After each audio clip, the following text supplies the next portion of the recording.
This is Inside Indiana Business Radio on Demand for the morning of October 26, 2022. I'm Wes Mills.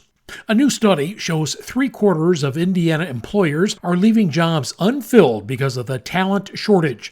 Results of the annual employer workforce survey conducted by the Indiana Chamber of Commerce show workforce talent is the top concern in 2022, and other issues such as government regulations, inflationary pressures, and supply chain challenges are not even close.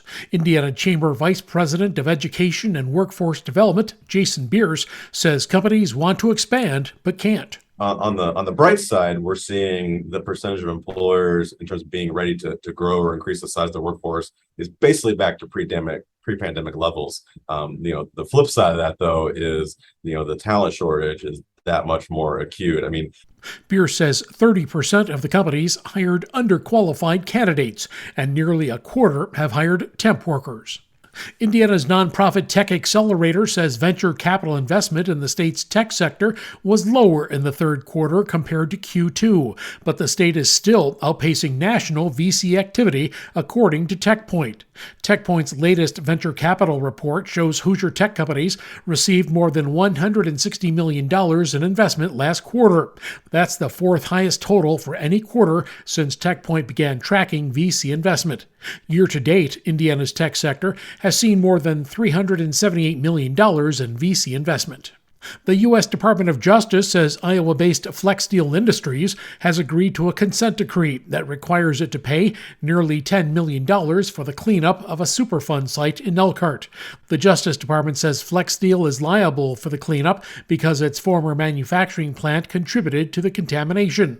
The furniture maker closed the Elkhart plant in 2001, which made seats for the recreational vehicle industry.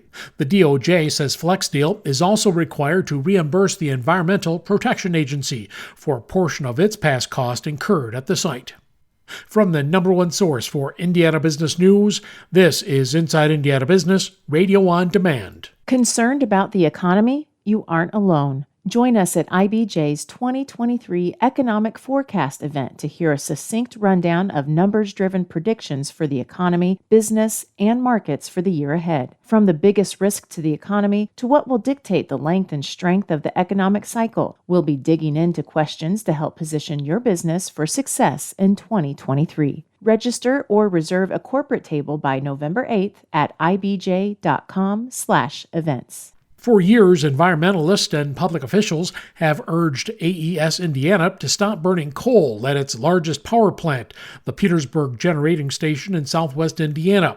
Now it appears that the Indianapolis-based utility is getting ready to do just that. AES Indiana says it wants to convert the two remaining coal-fired units to natural gas by 2025 and add up to 1,300 megawatts of wind, solar, and storage by 2027. AES, formerly known as Indianapolis Power and Light, stopped short of making a firm announcement in advance of presenting the information to the public next week and filing a plan with state regulators in December. Houston-based plastics recycler and resin producer Avangard Innovative has announced plans to invest $100 million to build a 500,000 square foot facility in Posey County. The company says the project will create over 200 jobs by the end of 2024. The plant, which will be located in Mount Vernon, will recycle film and flexible plastics and convert them into post-consumer recycled material. The company says it selected the Evansville region because of its proximity to market demand in the Midwest and material generators, namely Berry Global Group, a Fortune 500 manufacturer and marketer of plastic packaging products headquartered in Evansville.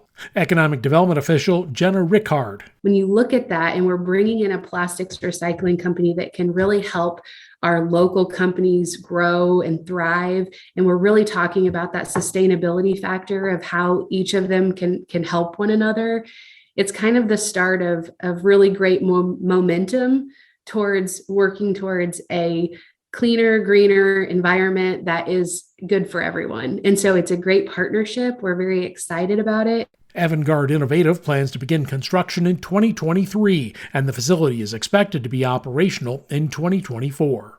Community Health Network announced Tuesday it's taking its partnership with Ivy Tech Community College to a new level to tackle the state's nursing shortage. A nearly $7 million donation will be used to expand nursing programs at the college's Anderson, Hamilton County, Indianapolis, and Kokomo campuses. Funds will be used for faculty and staff recruiting, equipment, student scholarships, faculty compensation, and other costs.